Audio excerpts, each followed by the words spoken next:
तुम्ही विश्वनाथ दीन रंग मियानाथ कृपा कराल ते थोडी पाया पडिलो बराडे काय गुणे तुम्हा पाशी मी तो अल्पची संतोषी कृपा कराल ते थोडी पाया पडिलो बराडे तुका म्हणे देवा काही भातुके पाठवा कृपा कराल ते थोडी पाया पडिलो बराडे समचरण सरोजम सांद्रनिलांबदाभं जगन निहित पाणी मंडनं मंडनानां तरुण तुलसी माला कन्नरं कंजनेत्रं सदैव धवलहसं विठ्ठलं चिन्तयामि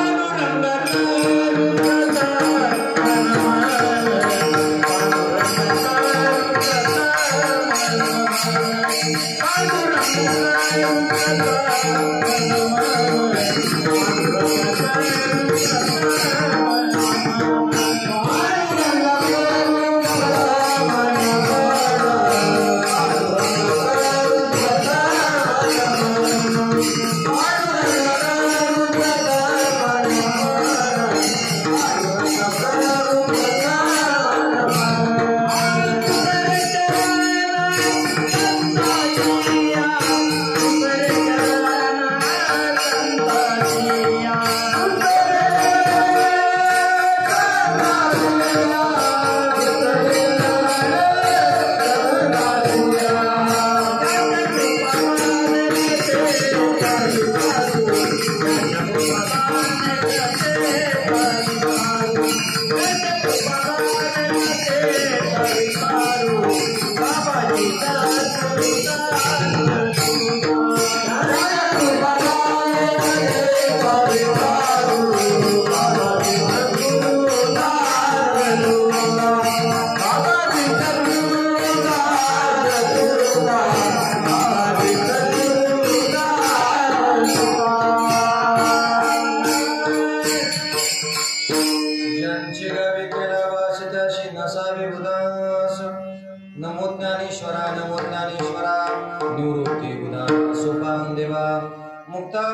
नमो त्रिभुवन पावनी अद्यत्रय जननी देवाची मनोजवं मारुततुल्य वेगं जितेन्द्रियं बुद्धिमतां वरिष्ठं वातात्मजं युतमुख्यं श्रीरामदूतं शरणं प्रपद्ये। विवेकाने ज्यांनी सुघटित समाजा टिकविले महासिद्धांताचे गुण रसिकत्व उकलिले लसित रसितर तारविना श्री भागवत तारो तया ज्ञानेशाती विमलमतीने वंदन करो। नमो सद्गुरु तुकया ज्ञानदीपा नमो सद्गुरु सच्चिदानंद रूपा नमो सद्गुरु भक्त कल्याण मूर्ती नमो सद्गुरु भास्करा पूर्ण कीर्ती जयांचे केल्या स्मरण होय सकळ विद्येचे अधिकरण तेची बंधो श्री चरणा श्री गुरूंचे ते नमस्कार आता वचन ऐका कमळापती माझी रंकाची विनंती कर जोडितो कथे काळे आपण असावे जवळी मस्तक माझा पायावरी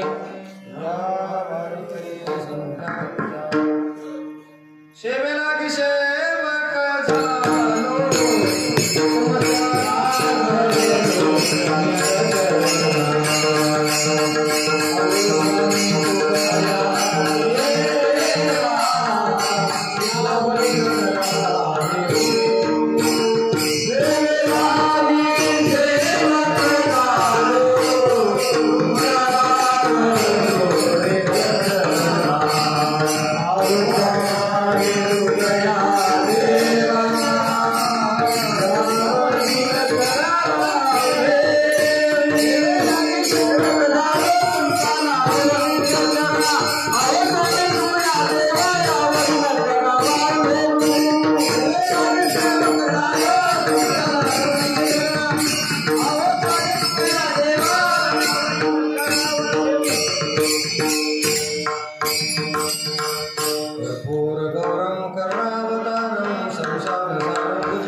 तुम्ही विश्वनाथ दीन रंक मी अनाथ कृपा कराल ते थोडे पाया पडिलो पराडी।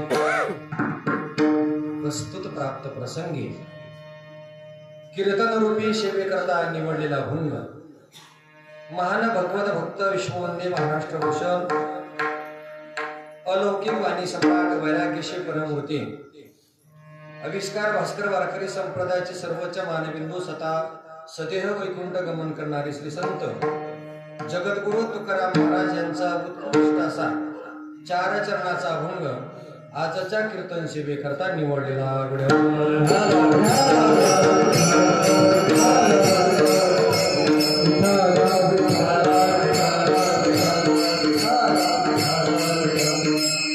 अभंगातील प्रतिपाद्य विषय असा आहेत। महाराज म्हणतात कोणी एक साधक जगद्गुरु तुकाराम महाराजांकडे गेला आणि महाराजांना विनंती करतोय की तुम्ही उत्तर भारतातल्या तीर्थक्षेत्राला चला। महाराज त्या भाविकाचं म्हणणं ऐकून तिकडं तर जातच नाही। एरवी महाराजांनी पंढरपूर तीर्थक्षेत्र सोडून कुठं गेले नाही, पण महाराजांनी त्या भाविकाकडे एक पत्र लिहिलं आणि त्या पत्रामध्ये असा मजकूर लिहिला तुम्ही विश्वनाथ, कारण नामस्मरण करून भक्तीच्या द्वारा तुम्ही जर प्रसन्न असाल तर तुम्ही कशी आहात, तुम्ही विश्वनाथ। पण तुमची स्तुती करणारा मी जर कोण असेल, दीन रंक मी अनाथ, मी दीन आहे, रंक आहे आणि अनाथ आहे।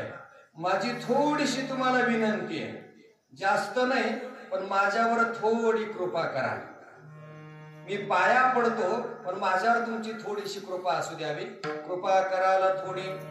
पाया पडिलो बराडी, बराडी म्हणजे आषाढ भूत, म्हणजे मागण्याचा अधिकार नसताना केलेलं मागणीचं धाडस याला म्हणतात बराडी.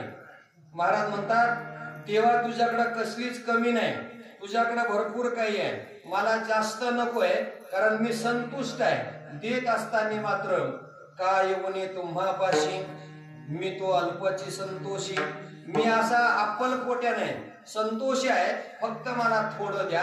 करत असताना तुमची स्तुती करून भक्तीच्या द्वारा तुम्ही जर प्रसन्न असाल तर त्या भाविकाकडं माझ्यासाठी मात्र काहीतरी प्रसाद पाठवा, अर्थात प्रेमाचा खाऊ मला पाठवा. तुका म्हणी देवा काही भातुके पाठवा, कृपा कराल ते थोडी, पाया पडिलो बराडी विरल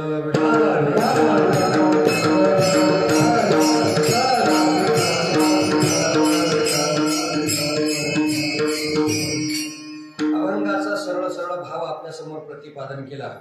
अभंगावर काहीसं चिंतन करण्यापूर्वी थोडासा क्रिया तो म्हणजे अशा की आपल्या पुण्य पावन अर्थात धोंडल गावामध्ये प्रतिवर्षी महाशिवरात्रीचा उत्सव मोठ्या आनंदाने मोठ्या प्रेमाने साजरा करतात. याही वर्षी परमार्थ प्रेमी श्री हरिभक्तीपरायण कैलासप्पा आनंदराव पाटील वाघ यांनी फोनवर निमंत्रण दिलं आणि सांगितलं महाराज महाशिवरात्रीचं कीर्तन करायचं आहे, आणि म्हणून त्यांनी फोनवर निमंत्रण दिलं आणि इथं या ठिकाणी आपल्या समोर उपस्थित आहेत. त्यांच्या निमित्तानं तुम्हा सर्व माईबापांचं मला दर्शनाचा योग प्राप्त झाला.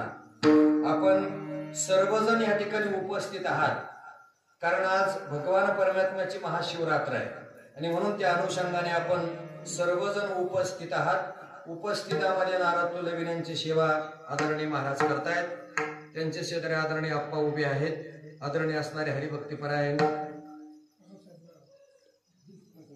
काकासाहेब महाराज, कारण वयाचं मानणं होतं बरं का मला थोडं थोडं जरा. त्यांच्या शेजारी ज्यांनी सुंदर अशी चाल गायली आदरणीय आमचे दत्तात्रय महाराज आहे. आपल्या गावात असणारं भूषण आदरणीय युवा कीर्तनकार प्रकाशजी महाराज आहे. दुसरे असणारे गोड आवाजाचे गायनाचार्य आदरणीय गणेशजी महाराज आहे. सुंदर ज्यांचा मृदंगावर हात आहे शिवनाथ महाराज आहे. हार्मोनियमवर आदरणीय आमचे विलास महाराज आहे. इकडचे असणारे आदरणीय हरिभक्तीपरायण अशोक महाराज आहे. आदरणीय माझ्यावर प्रेम करणारे श्रद्धास्थान आदरणीय भागवताचार्य रमेशजी महाराज आपलं सुरेशजी महाराज आहे. माझ्यासोबत नेहमी कथेला असणारे शिंतवादक कथा गायनाचार्य आपले आदरणीय प्रकाशजी महाराज साहेब आहे. आदरणीय हरिभक्तीपरायण ज्ञानेश्वर महाराज आहे. आदरणीय हरिभक्तीपरायण भाऊसाहेब नाना आहे. आदरणीय आमचे रमेश महाराज आहेत. आदरणीय अभिषेक महाराज, वा वा चांगला अभिषेक करा आमच्यावर. आधी करून माझ्या समोर आदरणीय आपल्या गावाचे भूषण सुरेशजी महाराज आहे. सर्व मंडळी परिचयाची आहे. सर्वांचं नाव घेणं उचित नाही का, आणि आपल्याला वेळ पण नाही. आणि खऱ्या अर्थाने माझ्या समोर श्री संत शंकर स्वामी युट्यूब चॅनल बरोबर असा गजर शंकर स्वामीचा युट्यूब चॅनल आणि असणारे हरिभक्तीपरायण आमचे राजी अनिलजी महाराज गामाळे पाटील नाही का, चांगली शूटिंग करतात आमची. सासरवाडीला जाणारे कार्यक्रम. आधी करून आपण श्रद्धावान भाविक आणि भक्तिमती माता सर्वांच्या चरणाबिंद भक्तिभावाने मस्तक ठेवतो आणि संकल्पित वेळेमध्ये अभंगाचं चिंतन करण्याचा प्रयत्न करतो.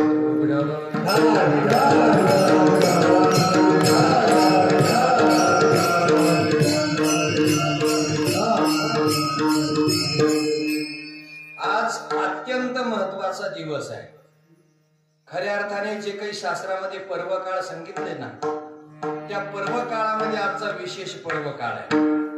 कारण रोजचा दिवस उगवतो आणि मावळतो बरोबर, पण आजचा दिवस तसा नाही. म्हणजे त्याची शास्त्रकाराने दोन पर्वकाळ सांगितले, सामान्य पर्वकाळ आणि विशेष पर्वकाळ. सामान्य पर्वकाळामध्ये काय असतं माहिती का, खूप कष्ट करायचे, खूप कष्ट करून थोडस पुण्य आपल्या पदरामध्ये मिळतं, याला म्हणायचं सामान्य काळ. पण विशेष पर्वकाळ म्हणजे विशेष जो काळ असतो ना, म्हणजे कष्ट कमी करायचे आणि विशेष रूपाने पुण्य आपल्या पदरामध्ये जास्त पडतं. म्हणजे जर आपण आज कणभर जर दान दिलं तर मनभर प्राप्त होतं, राळाभर जर दिलं तर थाळाभर आपल्याला आज प्राप्त होतं. म्हणून आजचा दिवस विशेष आहे. तसं जर आपण बघितलं, प्रत्येक महिन्याला शिवरात्र आहे. मी बघा बरं का, प्रत्येक महिन्याला काय शिवरात्र आहे, पण आज महाशिवरात्र आहे. एरवी शिवरात्र प्रत्येक महिन्याला असते, पण आजच्या दिवशी विशेष असणारे त्याला महापर्व काळ म्हणतात. कारण नाथ महाराजांनी जे काही पर्व काळ सांगितले, पर्व काळामध्ये आजच्या पर्वाचं असणार चिंतन महाराजांनी सांगितले. पर्व विशेष भागवत धर्मी, नरशे जयंती राम नवमी, वामन जयंती जन्माष्टमी, उत्तम उत्तम महाशिवरात्र. कारण हे 5 पर्व काळ आणि एकादशा किती आहे, 24 मिळून किती होतात, 29 पर्व काळ आपल्या वारकरी माणसाच्या जीवनामध्ये प्राप्त होतात. म्हणून आजचा दिवस हा विशेष पर्व काळ आहे आणि विशेष पर्व काळावर आपण थोडं जरी या ठिकाणी दान दिलं तर त्याचं फल विशेष रूपानं प्राप्त होतं. म्हणून आजचा दिवस हा विशेष आहे. विठ्ठल विठ्ठल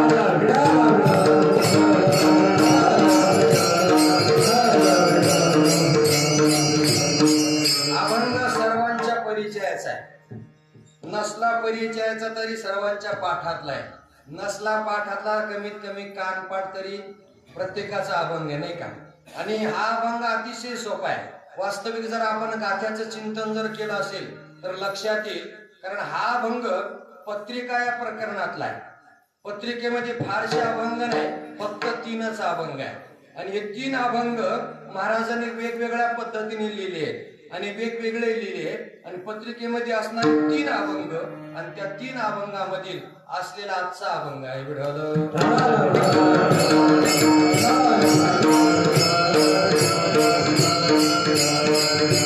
महाराज म्हणतात, एक असणारा भाविक जगद्गुरु तुकाराम महाराजाकडे आला आणि महाराजांना म्हणतो, महाराज चला उत्तर भारतामध्ये तिकडचे असणारे तीर्थक्षेत्र गया असेल, त्याच्यानंतर भागीरथी असेल, विश्वनाथ हरिद्वार असेल, आदी करून तीर्थक्षेत्राला चला.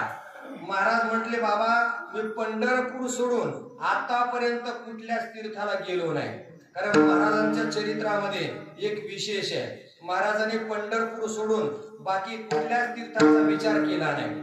उलट महाराज असं म्हणतात की बाकीचे तीर्थक्षेत्र कसे हे मला माहिती आहे आणि म्हणून महाराज त्याच्या बरोबर गेले नाही.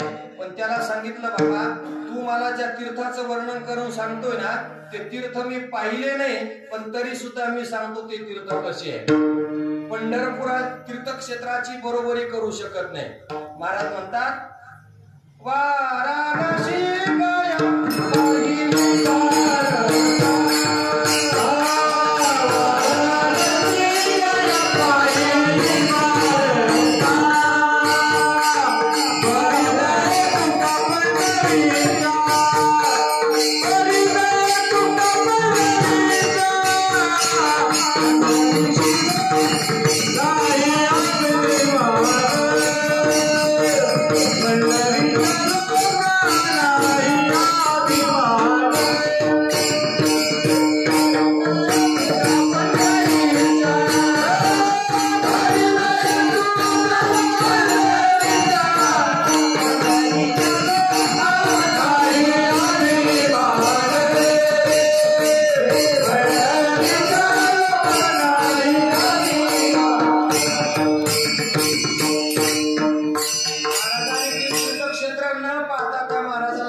गया पाहिले द्वारका पडिले तुका पंढरीच्या.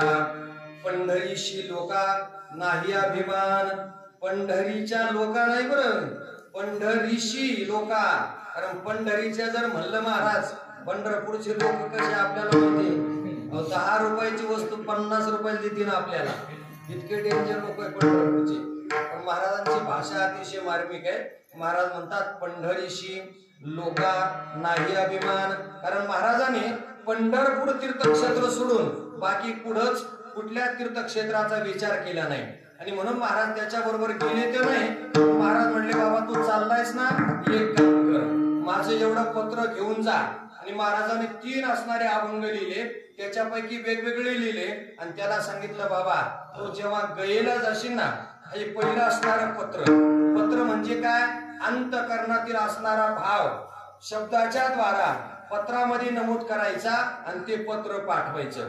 कारण आता काय झालं, विज्ञान प्रगत झालंय नाही का, अँड्रॉइड मोबाईल आले महाराज. अहो व्हिडिओ कॉल करतात आणि 4-4 तास लोक व्हिडिओ कॉलवर बोलत असतात. पण पूर्वी फोन सुद्धा नव्हते, त्याच्यानंतर पत्र व्यवहार असायचा. आणि जर आपल्या प्रेमी व्यक्तीला किंवा जवळच्या पाहुण्याला आपल्याला जर काही काम असेल, आपण काय करायचो, पत्र लिहायचो. श्रीमान श्री नमस्कार आशीर्वाद काय असेल ते, आणि करता करता तुम्ही खुशाल असाल, आम्ही सुद्धा इकडे खुशाल आहे आणि बाकी सगळं मजेत आहे, पाठवलं पत्र. असं महाराजांनी पत्र लिहिले 3. जाशींना पहिल्यांदा तर गया तीर्थक्षेत्रामध्ये गेला तर गयेला असणार हे पत्र समर्पण कर. कारण महाराजांनी गयेसाठी स्पेशल पत्र लिहिलं. पिंड पदावरी दिला फुल्या करी, माझे झाले गयावर जन, फिटले पितराचे गुण. महाराज म्हणतात गये मातेला जर गेला तिथं हे पत्र समर्पण कर. तिथून पुढं भागीरथीला जर गेला तर भागीरथी मातेला हे पत्र समर्पण कर. महाराज म्हणतात परिसावे माते माझी बिनवडी,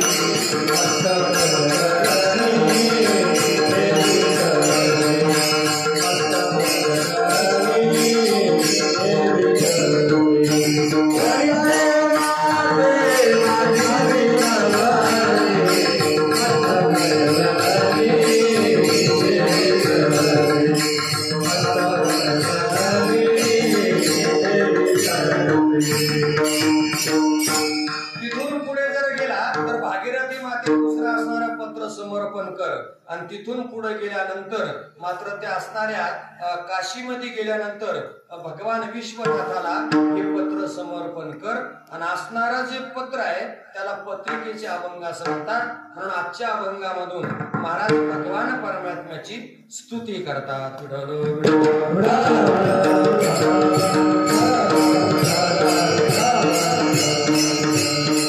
स्तुती करत असताना स्तुतीचे सुद्धा 2 प्रकार आहे, वास्तव स्तुती आणि अवास्तव स्तुती. त्याच्यामध्ये म्हणजे भावनानिष्ठ अर्थात त्याच्यानंतर वस्तुस्थिती. वस्तुस्थितीजन्य म्हणजे जशी वास्तवता आहे तसंच ते वर्णन करावं लागतं, त्यामध्ये भावनानिष्ठ वर्णन चालत नाही. पण भावनानिष्ठ वर्णन असं असतं त्याच्यामध्ये वास्तवता थोडी सुद्धा नसते. कशावरून तुम्ही नुसती कल्पना करा. काही जण माहिती का, 4-5 म्हाताऱ्या अशा एकत्र बसल्यानंतर गप्पा मारताय. गप्पा मारता मारता एक म्हातारी दुसऱ्या महिलांना म्हणे पोरीनं असं नशीब काढलं,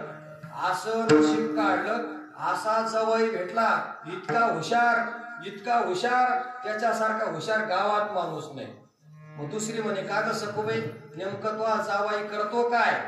ती म्हणे सकाळी उठल्याबरोबर रेडिओ वाजतो. रेडिओ माहिती ना तुम्हाला, आता रेडिओ वाजायला काय अक्कल लागत आहे? अहो ते बटन फिरलं का ते चालू होतं. पण भावनानिष्ठतेमध्ये वर्णन असं असतात, कारण ते ऐकणाऱ्याने ठरवायचं खरं किती आहे आणि खोटं किती आहे.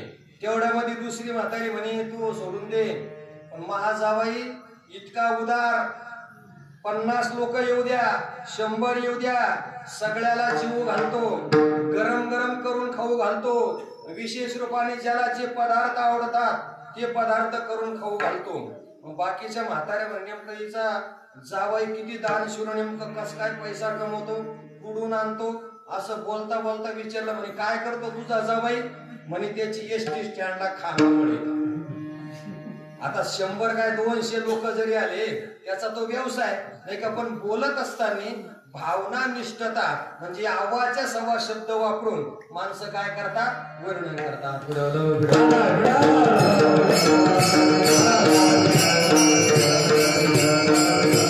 कारण अवास्तव स्थिती अशी असते महाराज, कोणी कोणाचं जडजड शब्द वापरून वर्णन करू शकतं.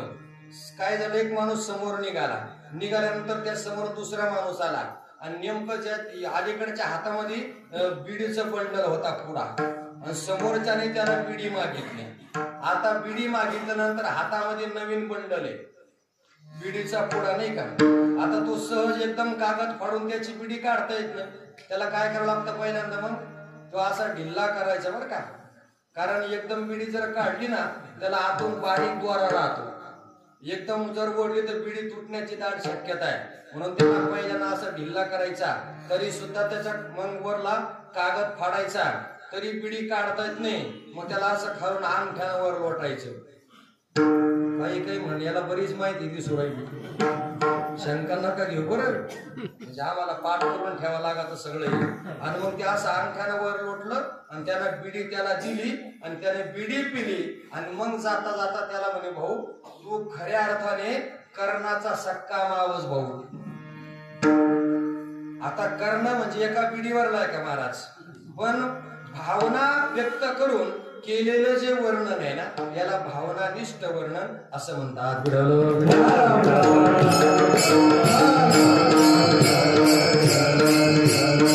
शास्त्रकाराने असं सुंदर वर्णन केलं. महाराज म्हणतात, गुंट्रा नाम लग्न बेलायाम गीतम गायंती गर्दभा परस्परम प्रशंसन्ति अहो रूपम अहो ध्वनी. शास्त्रकार असं वर्णन करतात, उंट दादाचं लग्न आहे. आता नुसती कल्पना करा, सध्या सीझन चालू आहे नाही का, सुंदरपैकी मंडप टाकलेला आहे, नवरदेव परण्या आलेला आहे आणि नेमकं नवरदेव बोल्यावर आला पण मंगलाष्टक म्हणायला ब्राह्मणच नाही ना. मग ते आता नवरीच्या बापाची तारामळ उडाली, इकडं पाय तिकडं पाय. बाहेर आला तर एक गाढव चरत होतो. मग तो तिथं गेला आणि त्या गाढव दादाला म्हणे, वो माझ्यावर वेळ आहे म्हणे, एवढं माझी वेळ मारून नेतो का. आता त्यांनी विचार केला, एवढ्या लोकांमध्ये गाण्याचा चान्स आपल्याला भेटू राहिला, मग कशाला संधी सोडायची. आणि तो गाढव काही आडेवेडे न घेता लगेच मंडपामध्ये आला, हातात माईक घेतला, सगळ्यांनी विचारला मंगलाष्टक सुरू होण्यापूर्वी अक्षदा मिळाला का. सगळ्यांनी हो सांगितलं आणि गाढव दादा उंट दादाच्या लग्नामध्ये मंगलाष्टक म्हणतात. आता गाढवाचा आवाज, विलास महाराज कोणत्या स्वरामध्ये राहतो. गाढवाचा आवाज म्हणजे कोणत्या स्वरात सांगू का, काळ्या आणि पांढऱ्या सगळ्या पट्ट्या एकदम दाबायच्या, त्याच्यातून जो आवाज निघन तो गाढवाचा. असं ते गाढव दादा मंगलाष्टक म्हटले. मंगलाष्टक म्हणल्यानंतर त्या उंटाला असं वाटलं, चला म्हटले आपली यांनी वेळ मारून नेले, आपण याला काहीतरी दक्षिणा देऊ. पण त्याने विचार केला, जर आपण गाढवाला दक्षिणा दिली तर गाढव त्याचा काही सप्ताह करणार नाही. मग आपण त्याची काय करू, स्तुती करू. आणि मग उंट दादाने गाढवाची स्तुती करायला सुरुवात केली. आतापर्यंत अनेक मोठमोठे गायक पाहिले, भीमसेन जोशी, लता मंगेशकर, अनेक मोठमोठे गायनाचार्य पाहिले, पण तुमच्यासारखा सुरेल आवाजाचा आतापर्यंत गायक बघितला नाही. अनेक स्वर आलाप गाणारे पाहिले, त्याच्यानंतर ताना म्हणणारे लोक पाहिले, पण तुमच्यासारखा ताना अजिबात कोणाला जमत नाही. आता तुम्ही मला विचारपूर्वक सांगा, गाढवाचा आवाज हा प्रशंसनीय आहे का? अजिबात नाही, पण स्तुती चालली आहे. आणि गाढव दादाने विचार केला, तो म्हणे आपण आतापर्यंत शाशांकित होतो, पण आता निशंक झालो की आपण शंका घेत होता आपला आवाज खरा म्हणजे चांगला नाही बा. पण यांनी वर्णन केल्यामुळे आता आपल्याला खात्री पडली आणि मग त्यांनी बी ठरवलं की आपण सुद्धा याच्या ऋणामधून उत्तीर्ण होऊ. आणि मग आता गाढव दादा उंटाचं वर्णन करतात. ते म्हटले, भाऊ आतापर्यंत लई नवरदेव पाहिले, चांगले चांगले नवरदेव पाहिले, तुझ्यासारखा नवरदेव आतापर्यंत पाहिला नाही. आता विचार करा, उंटाचे अवयव हे वर्णन करण्याजोगे का? तुम्ही उंटाची मान पा, त्याचे पाय पा, त्याची पाठ पा, त्याचं पोट पा, सगळा वाकडम तिकडम कारभार आहे. पण तरी सुद्धा हा काय म्हणतो, तुमच्यासारखा सरळ अवयवाचा आतापर्यंत एक सुद्धा प्राणी मी पाहिला नाही. आता हे जे वर्णन आहे ना, शास्त्रकार म्हणतात अहो रूपम अहो ध्वनी. हे वर्णन नुसतं भावनानिष्ठतामध्ये असं वर्णन केलं जातं.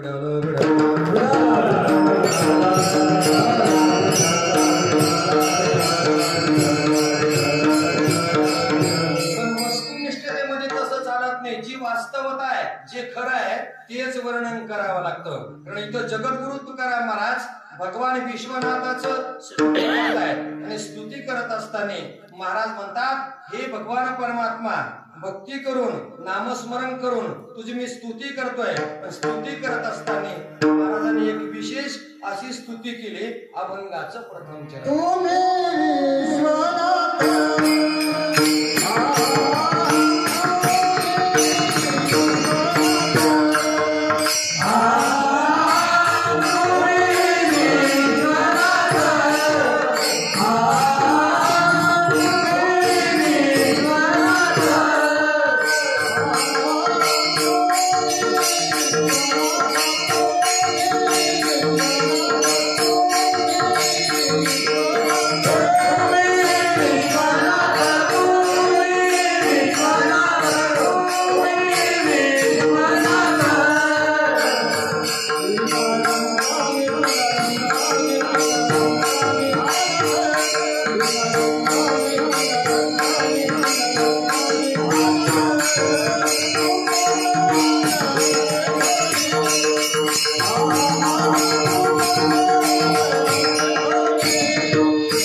जगद्गुरु तुकाराम महाराजांच्या कीर्तनाला राहायचे तेवढेच टाळकरी आपल्या कीर्तनाला.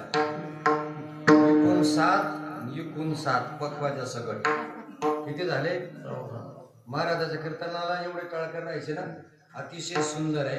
कारण सगळे असणारी मंडळी भागवताचार्य, रामायणाचार्य, कीर्तनकार, प्रवचनकार, गायनाचार्य, मृदंगाचार्य सगळे कसे तिथं एक एकावनी. कोण म्हणलं वेडे? वेडेचे खरंच ते म्हणजे शास्त्र पद्धतीने वेडेचे ना महाराज नाही का. कारण देवही वेडाच आहे आणि भक्त सुद्धा वेडेच. वेडा झाला लाचावाला भक्तीशी. कारण इथं सगळे एक एकावनी बळी आहेत. महाराजांनी सुंदर सांगितले. महाराज म्हणतात तुम्ही विश्वनाथ. महाराज स्तुती करतायत आणि स्तुती करत असताना काय म्हणतात? हे प्रभू तुम्ही विश्वाचे नाथ आहात. नाथ म्हणजे मालक, मालक म्हणजे प्रभू. कारण सगळ्या जगताचा मालक कोण आहे? तर भगवान परमात्मा आहे. कारण आता तुम्हाला मी प्रश्न विचारतो. इथं कोणाचं 80 वर्षाचं वय, कोणाचं 70, कोणाचं 60, कोणाचं 50, कोणाचं 30, कोणाचं 20, सगळे असणारे पुरुष मंडळी खरं सांगा आतापर्यंत आपल्या जीवनामध्ये ज्या काही घटना घडल्या सगळ्या घटना आपल्या इच्छेने घडल्या का जशा घडल्या तशा आपण मान्य केल्या?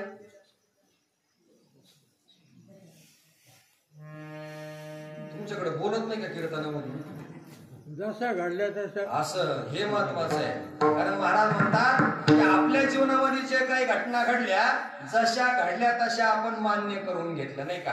आता जेवढे पुरुष मंडळी ना मी तुम्हाला प्रश्न विचारतो. खरं सांगा इमानदारीना छातीला हात लावून तुमच्या मनासारखी पत्नी तुम्हाला मिळाली का? का जशी मिळाली तशी मान्य करून घेतली? गमळदाची कस काय जशी पदरावर पडली तशी मान्य करून घेतली ना. नुसतं म्हणा हो तुम्ही उद्या सकाळी पंचायत होईन जेवायची म्हणजे इथं आपल्या मनासारखं काही घडतच नाही. ईश्वरी इच्छा त्याला म्हणतात. म्हणजे सगळा असणारा जगाचा नाथ कोण आहे? तो भगवान परमात्मा आहे. मी माता मावल्यांना विचारतो खरं सांगा तुम्हाला तुमच्या शेजारीची शपथ आहे तुमच्या मनासारखा पती मिळाला जसा पदरात पडला तसा मान्य करून घेतला? कसं आहे तुमच्याकडून? जसा पदरात पडला तसा मान्य करून घेतला नाही का. इथं आपल्या इच्छेने काही होत नाही महाराज. बरं जाऊ द्या. मी दोघांना विचारतो महिला पुरुषांना तुम्हाला जी मुलं झाले तुमच्या इच्छेने झाले का जसे झाले तसे मान्य करून घेतले? आपल्या इच्छेने मुलं झाले का? अजिबात नाही. जसे झाले तसे मान्य करून घेतले महाराज. ईश्वराची इच्छा आहे. इथं बघा तुम्ही, प्रत्येक आई बापाला असं वाटतं की आपला मुलगा डॉक्टर झाला पाहिजे. वाटतं ना प्रत्येकाला, पण ते नेमकं डॉक्टर चालणार होतं. माशी वाजणारे असे गाणारे जर पाहिले ना, प्रत्येक आई बापाला काय वाटतं, आपला सुद्धा मुलगा यांच्या सारखा गाणारा झाला पाहिजे. पण तो नेमका काय होतो, आज महाशिवरात्र आहे, जास्त दूर नका जाऊ. म्हणजे आपल्या इच्छेने, मला सांगायचं काय, इथं सगळं जे होतं ना महाराज, हे भगवंताच्या इच्छेने होतं. म्हणून त्याला म्हणतात नाथ विठ्ठल विठ्ठल.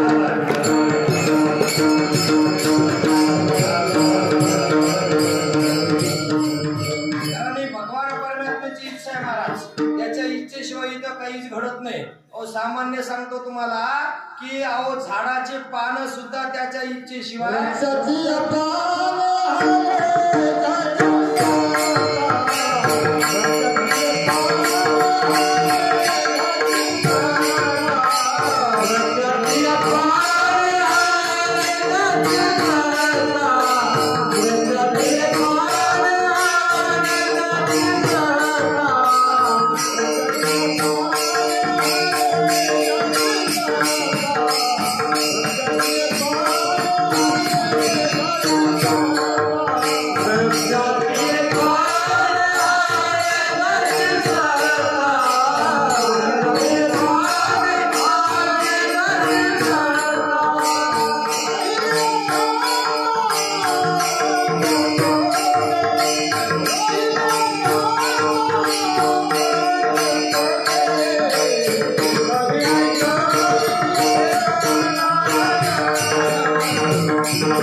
वृक्षाची पानं सुद्धा त्याच्या सत्तेशिवाय हलत नाही. वृक्षाची पाने हाले ज्याची सत्ता, राहिली अहंता मग कोठे. कारण ओ महाराज, सजीवावर त्याची सत्ता याच्यात नवल नाही, पण निर्जीवावर सुद्धा त्याची सत्ता आहे महाराज.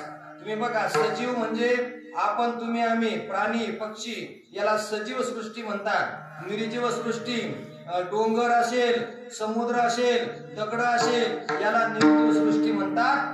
सजीवावर याची सत्ता याच्यात नवल नाही, पण निर्जीवावर सुद्धा याची सत्ता आहे महाराज.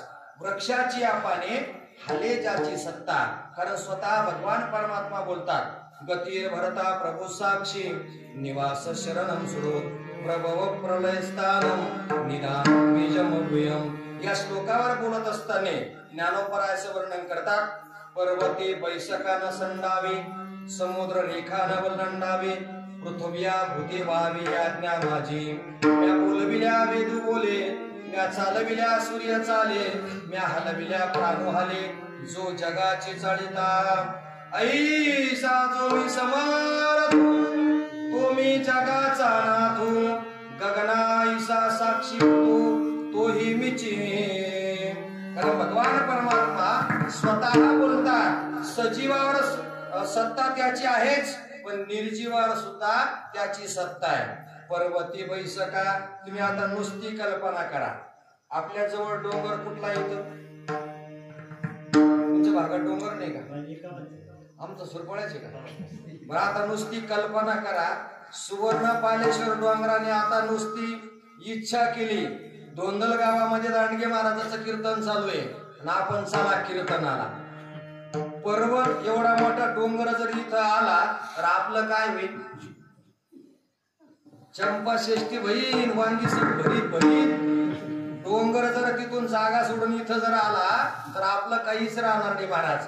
कल्पना करा, समुद्राने ठरवलं आपल्याला कीर्तनाला जायचं, पण जाता जाता पहिल्यांदा वाघ वस्तीवर भेट द्यायची, कैलासापास तिथून मग पुन्हा सैन्यात भोगडं दत्त मंदिर, तिथून मग गावात काय काय बहिणी, इथून निघलं मग पानसरी वस्ती, तिकडं मग वाघ वस्ती अजून समुद्राने जर ठरवलं कीर्तनाला यायचं तर काय बहिणी तर महाराज अहो तपास लागणार नाही, पण समुद्र रेखा नवलंडावे ही सत्ता भगवान परमात्म्याची.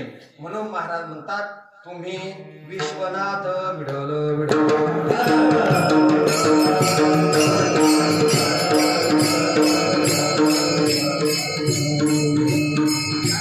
निर्जीवा सुद्धा सत्ता त्याचीच आहे. म्हणून महाराज वर्णन करतात तुम्ही कोण आहात, विश्वनाथ आहात. कारण नाथ या शब्दामध्ये अशी ताकद आहे महाराज की सगळं त्याच्या हातामध्ये असलं पाहिजे. कारण भगवान परमात्म्याने मायेच्या आधाराने संपूर्ण सृष्टी निर्माण केली. नुसती सृष्टी निर्माण करून थांबला नाही, तर सर्व त्याचं काय असेल नसेल सर्व त्याच्या हातामध्ये सूत्र ठेवले. जेने हे विश्व निर्मिले महर्षी देवा सिद्ध संस्थापिले स्वर्गाती धरिले सत्ता मात्रे आपल्या. निर्माण केलं आणि संपलं एवढंच नाही, सगळ्या ठिकाणी सत्ता कोणाची आहे, देवाची आहे. महाराज म्हणतात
वेदावर सत्ता भगवान परमात्म्याची. तुझ्या सत्तेने वेदाशी मोडणे सूर्य चालतोय महाराज म्हणजे तापतोय त्याची सत्ता आहे. समूह आपलं चंद्राची शीतलता ही त्याची सत्ता आहे.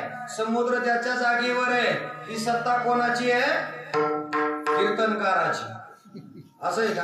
हो सत्ता ही भगवान परमात्म्याची महाराज. हो याच्याही पुढं निळोपराने सुंदर वर्णन केलेलं आहे. निळोपराय म्हणतात की असणारी सूर्याची दाहकता चंद्राची शीतळता ही सगळी कोणाची सत्ता आहे, तर त्या भगवान परमात्म्याची. याची द्रावपणे समुद्राशी जळ, याची द्रावपणे समुद्राशी जळ, याची या चपळपणे पवन हा चंचळ, याची या चपळपणे पवन हा चंचळ, याची अवकाशे आकाश हा पगळ, याची अवकाशे आकाश हा पगळ, याची घृतवळी आवनी आढळ हो, आढळ हो, ऐसा लागवी हा माया सूत्रधारी, ऐसा लागवी हा माया सूत्रधारी. आकाशाचा पगळ म्हणजे व्यापकता ही कोणाची सत्ता आहे. असणार जळ समुद्रामध्ये जागेत म्हणजे अजिबात हालत नाही. मुंबई समुद्राच्या काठावर बसलेली आहे. समुद्राने जर ठरवलं की उद्या आपण सप्त्याला जायचं, काय होईल आपलं? हो लगेच जलसमाधी आपल्याला मिळेल, पण हालत नाही महाराज. चंचल असणार पवन म्हणजे वारा, याची चंचलता ही भगवान परमात्म्याची सत्ता आहे. एवढंच नाही, अहो निसर्गावर म्हणजे जडावर याची सत्ता आहे. तेवढंच महाराज याच्याही पुढं देवावर सुद्धा सत्ता कोणाची आहे तर भगवान परमात्म्याची. याची नाभी कमळा जन्म चतुरानना, याची महातेजो तेज हुताशना, याची निज प्रेमे प्रकाश रवी किरणा, येण्याची पडहुनी वेद केला शहाना, ऐसा लागविहा माया सूत्रधारे, ऐसा लागविहा माया सूत्रधारे. कारण सृष्टी निर्माण करत असताना मी मागाशी बोललो, देव सृष्टी, दानव सृष्टी आणि मानव सृष्टी. अहो सजीवावर याची सत्ता आहे, मिरजेवर सुद्धा याची सत्ता आहे, तसं देवावर सुद्धा याची सत्ता आहे. म्हणून महाराज म्हणतात तुम्ही विश्वनाथ. कारण देवावर सत्ता काय त्याची वली ऐका तुम्ही. काय झालं, देवाचं आणि दानवाचं युद्ध झालं. युद्ध झाल्यानंतर देवाने दानवाला परास्त केलं. केल्यानंतर मग आता विजयी सभा ठरली, सभा अशी ठरली आणि सत्कार समारंभ सुरू झाला. आता बघा तुम्ही, निवडणूक झाल्यानंतर विजयी सभा होत असते आणि मग त्या यादीमध्ये सगळ्याचं कोणी कोणी काही काही कार्य केलं त्या पद्धतीने त्याचा सत्कार होतो.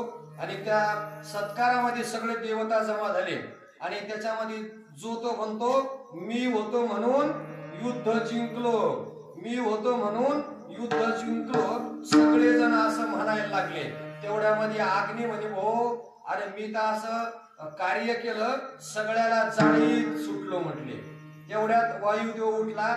तो म्हणे अरे तू काय याचा पांगळा, तुला कुठं पळता येतं, अरे मॅच तुला पळवलं. म्हणजे अग्नी काही पळत नाही पण वारा मात्र त्याला घेऊन पळतोय.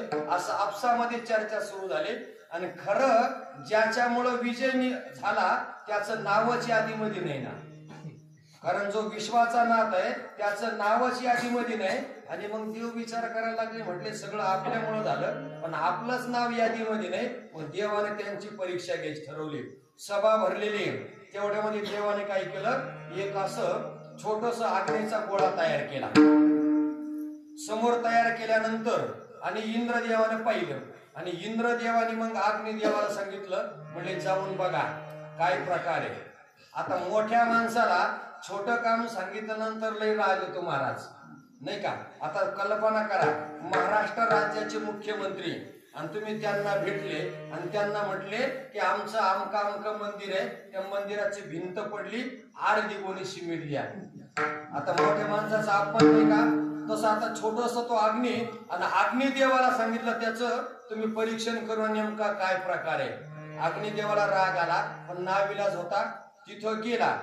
गेल्यानंतर समोर जाऊन त्या छोट्याशा अग्नीला म्हणतो तुम्ही कोण आहात, तुमचा परिचय सांगा. त्याच्यातून आवाज आला म्हणे पहिल्यांदा तुम्ही कोण ते सांगा. अग्निदेव म्हणे मला विचारतो, अरे माई ओळख नाही असा माणूसच नाही. जिवंत माणसाला तर आहेच, मेल्यावर सुद्धा आपल्याशीच गाठ आहे, त्याला सुद्धा माझा परिचय. मग तो म्हणतो तुम्ही सांगा तुम्ही कोण आहे. हा तू सांग तू कोण आहे. आणि दोघांची चर्चा सुरू झाली. आणि मग तेवढ्यामध्ये त्या अग्निदेवाने काय केलं, सगळी आपली शक्ती पणाला लावली आणि त्याला हाकलून देण्याचा प्रयत्न केला. पण ते जागेतून सुद्धा हल्लं नाही महाराज, हल्लच नाही. मग त्याला वाटलं आता काय करावं, अपमान तर झाला पण कस काय सांगणार. पुन्हा तिथून माघारी आला आणि मग इंद्रदेवाला म्हणे राव ते आपल्या डोक्याच्या बाहेर केस दिसते म्हटले, दुसऱ्याला पाठवा कोणाला. आणि मग वायुदेवाला सांगितलं, म्हटलं तू लय म्हणत होता ना तू पांगळा एका जागेत बसतो, आता छोटीशी ठिणगी अग्नीची उचल पळे म्हटले तिला. वायुदेव गेला, तिकडं गेला तर अग्नी तर हालानाच नाही. पण तिथं गवताची काडी पडलेली होती आणि त्या गवताच्या काडीला हलवते, हल्ली सुद्धा नाही महाराज.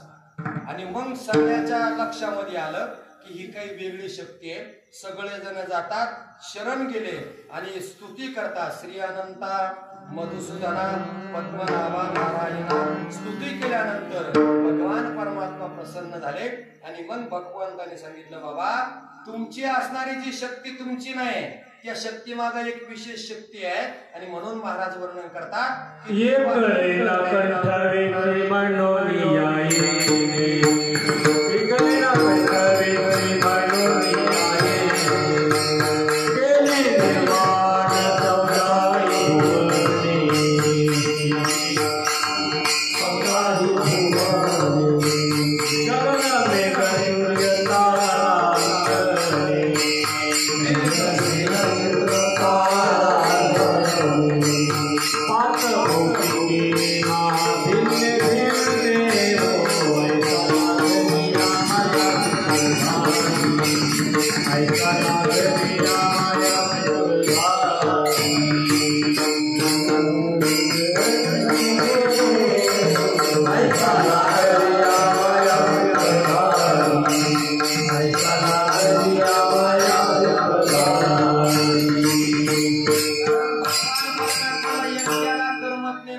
म्हणून याने केली निर्माण होणे मेघ सूर्य चंद्र तारांगणे पंचभौतिकने प्राणे भिन्न भिन्न भिन्न हो.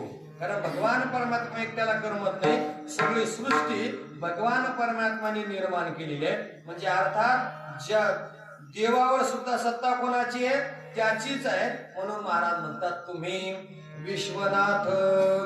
नाथ या शब्दामध्ये म्हणजे काय प्राप्त होतं, सगळ्यांचा मालक भगवान परमात्मा आहे. वास्तविक जर आपण विचार केला महाराज, नाथ जर या शब्दाचा आपण विचार केला की ज्याच्या ताब्यामध्ये सगळ्या काही गोष्टी आहे, म्हणजे दानवावर मानवावर आणि देवावर सत्ता कोणाची, भगवान परमात्म्याची. तुमच्या आमच्यावर सुद्धा सत्ता त्याची. पंचमहाभूत पृथ्वी तेज आप आयुन आकाश सगळ्यावर सत्ता भगवान परमात्म्याची.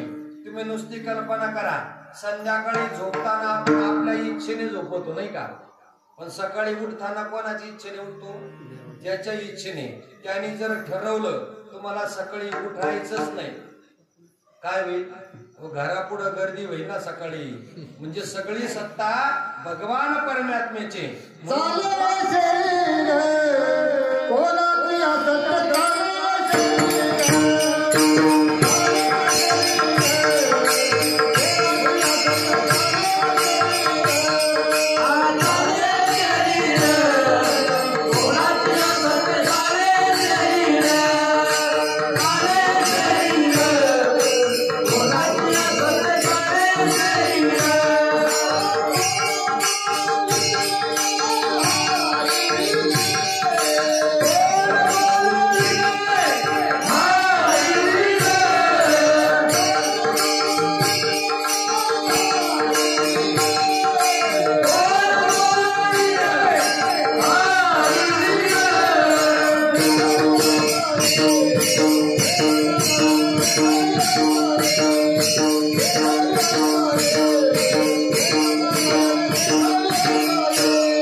चालत चाले शरीर कोणाचे कोण बोलवित हरिवेद.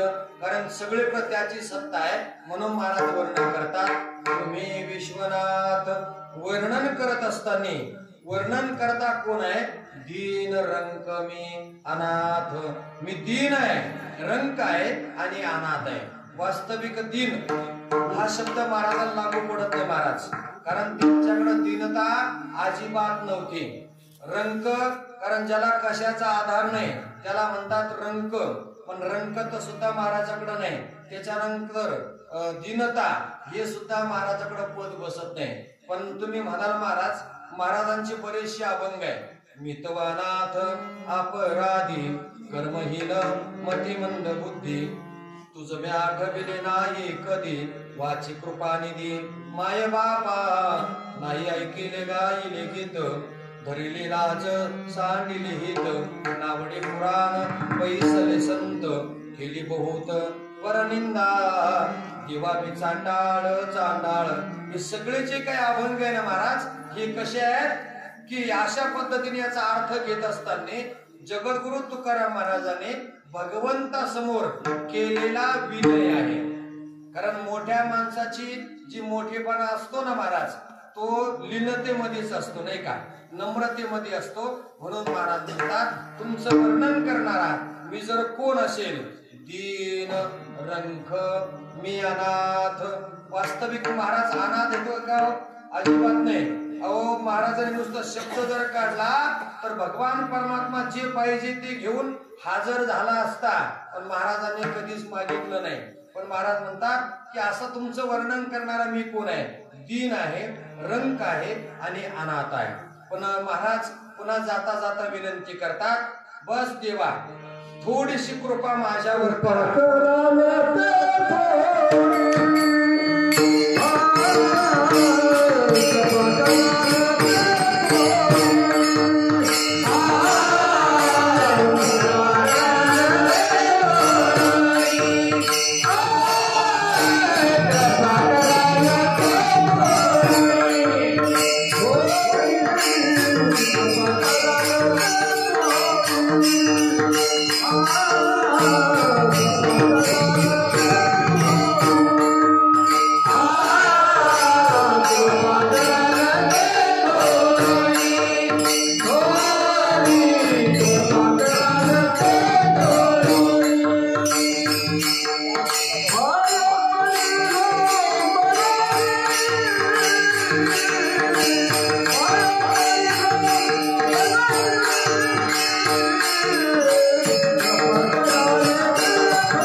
विठोबा रखुमाई भजन करू. राहिलेल्या 1.5 तासामध्ये पुढच्या तुला कीर्तन नसेल रे, घे सांगून आमच्या गावाला. टेन्शन घेऊ नका. 11च्या पुढे 1 मिनिट सुद्धा जाणार नाही. कारण तुम्हीच माझ्यावर आता थोडी कृपा करा. कारण कीर्तन वेळेमध्ये प्रारंभ झालेला आहे. कारण वेळेच्या पुढे मी सुद्धा कीर्तन करत नाही. त्याची कारण 2 आहे. कोणकोणते सांगू का? पहिलं कारण असं आहे, एक दिवस असं चाळीसगाव तालुक्यामध्ये कीर्तन रंगलं बरं का बाबा. रंगल्याबरोबर 10 मिनिटं पुढं गेलं. पुढं गेलो ते का असा पोरगा तरणा डोक्यावर काठी असा मंडपाचा चक्रा आणायचा. त्याला म्हणतो असं चक्रा का बरं आणतो?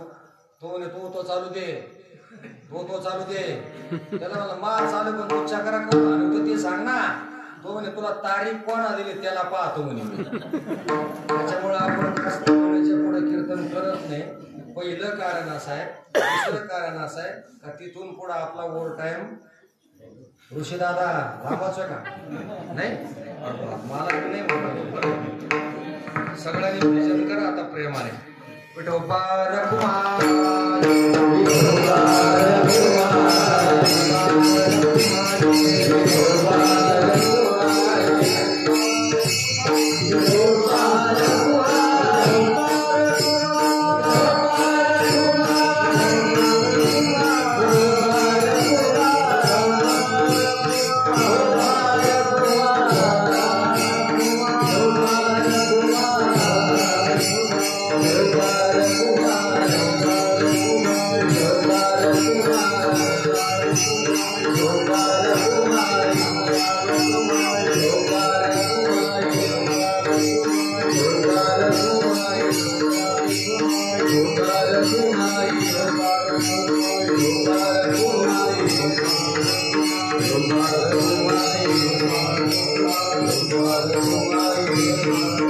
अभंगाच्या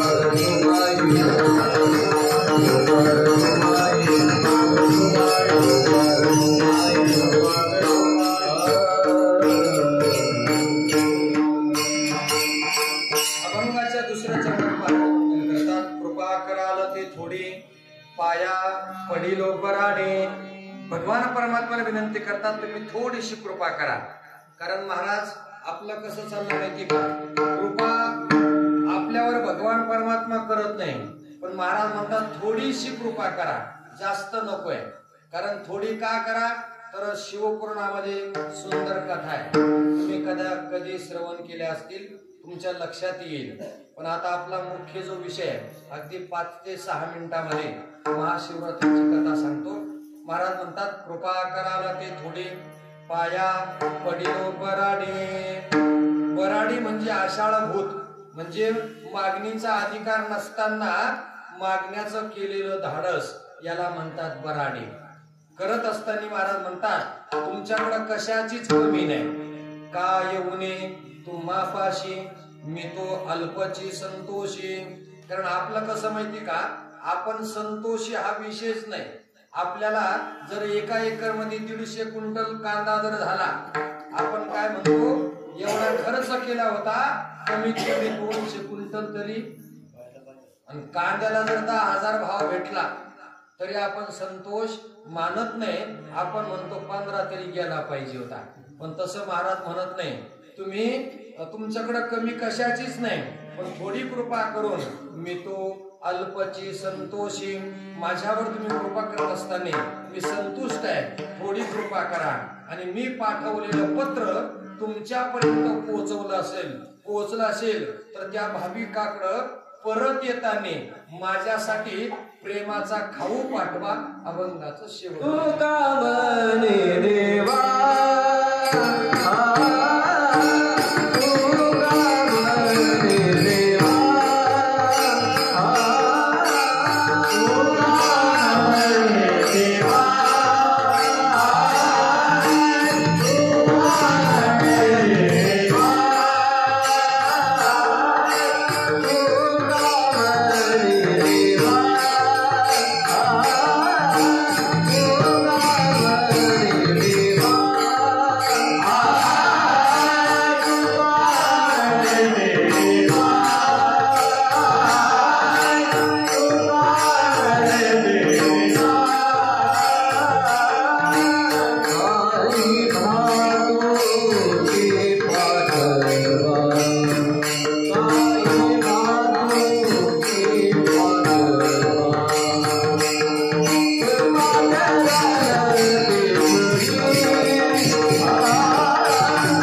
काही भातुके पाठवा कृपा कराल ते थोडी पाया पडिलो बरावी.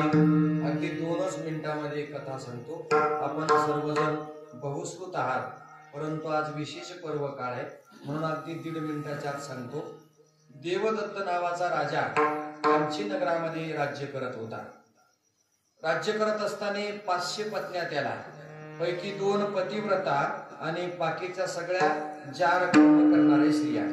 नियम असा आहे, प्रजेने केलेलं पातक हे राजाला भोगावं लागतं, राजाने केलेलं पातक पुरोहिताला भोगावं लागतं आणि शिष्याने केलेलं पातक हे गुरुला भोगावं लागतं. तसं पत्नीने केलेलं पातक हे पती राजाला भोगावं लागतं. आणि म्हणून बाकीच्या सगळ्या स्त्रिया जार कर्म करणाऱ्या होत्या.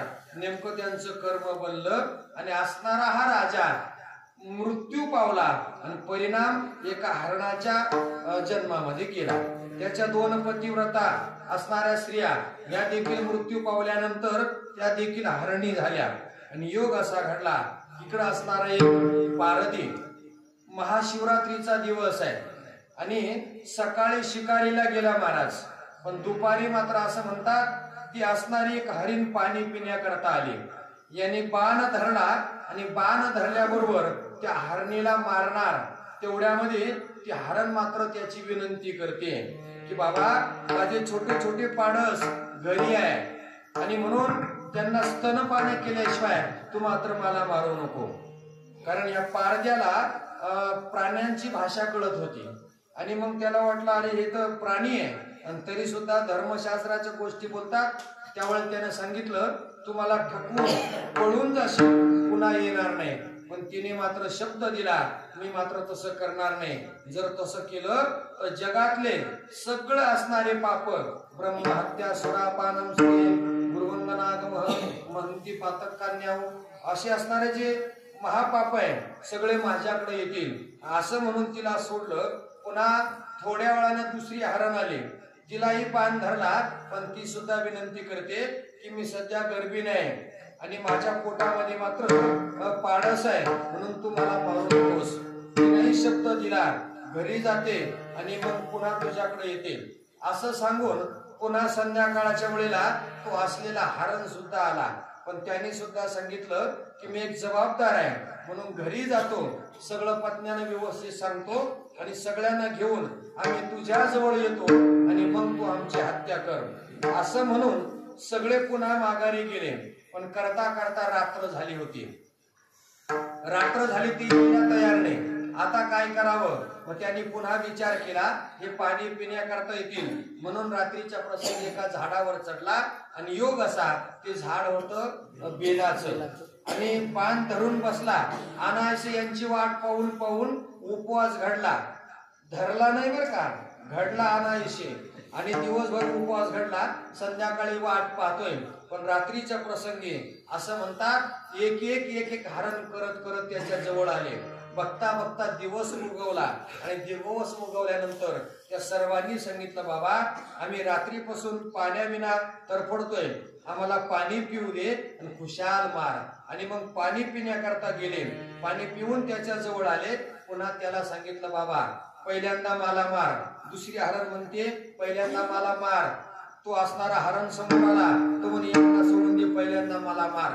त्याच्याही व्यतिरिक्त छोटे छोटे 2 असणारे पाडस समोर आले आणि त्या पारद्याला म्हणतात सगळ्यांना सोडून दे, पहिल्यांदा जसं चिल्या बाळाला मारलं तसं मला मारा, आम्हाला मारा.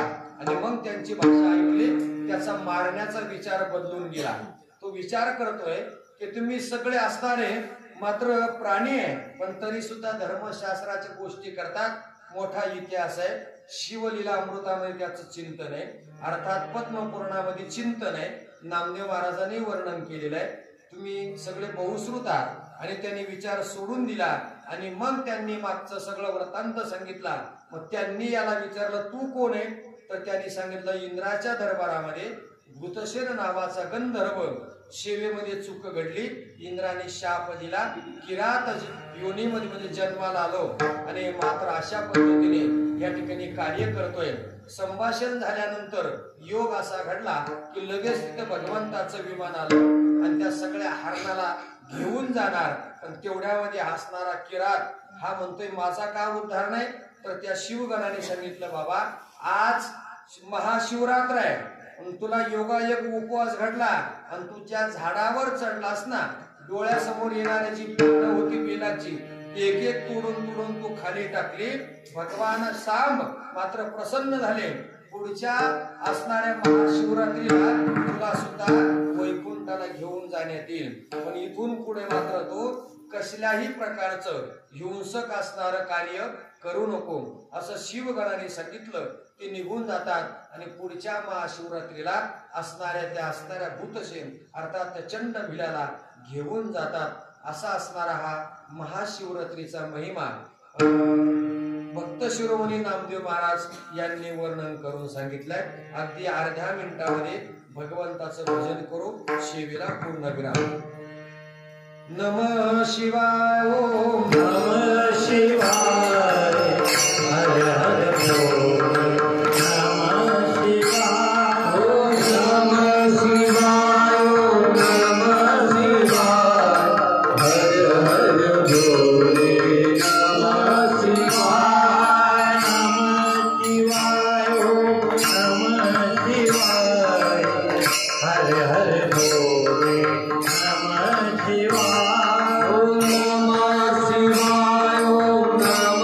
शिवाय हर हर बोले नमः शिवाय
सकाळी 8 वाजल्यापासूनच चालू राहील.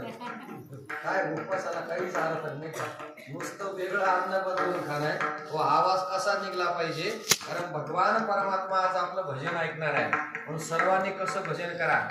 गंगाधरा शिव गंगाधरा हर हर बोले नमः शिवाय.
तुके पाठ कृपा कराल ते थोडे पाया पडिलो बराडी वेदामध्ये अवकाशाबरोबर बोलण्याचा प्रयत्न केला. बरोबर असेल गुरुवार यांचा आहे, चुकीचे असेल बुद्धीचे दोष म्हणून परत करा. न्यूनते अधिकते सरते करून घ्या तुमचे विनवित असेल पायाच्या प्रसादे काही बोलवलं विनोदे क्षमा करणे संती नवे अंगभूत युक्ती या न्यायाप्रमाणे झालेली सेवा भगवंताच्या चरणी तथा तुम्हा सर्व श्रोते माईबापांच्या चरणी समर्पित करून सर्वांना पुनश्च एकदा धन्यवाद देऊन सेवेला पूर्ण विराम. विठ्ठल जय जय जय विठ्ठल जय जय.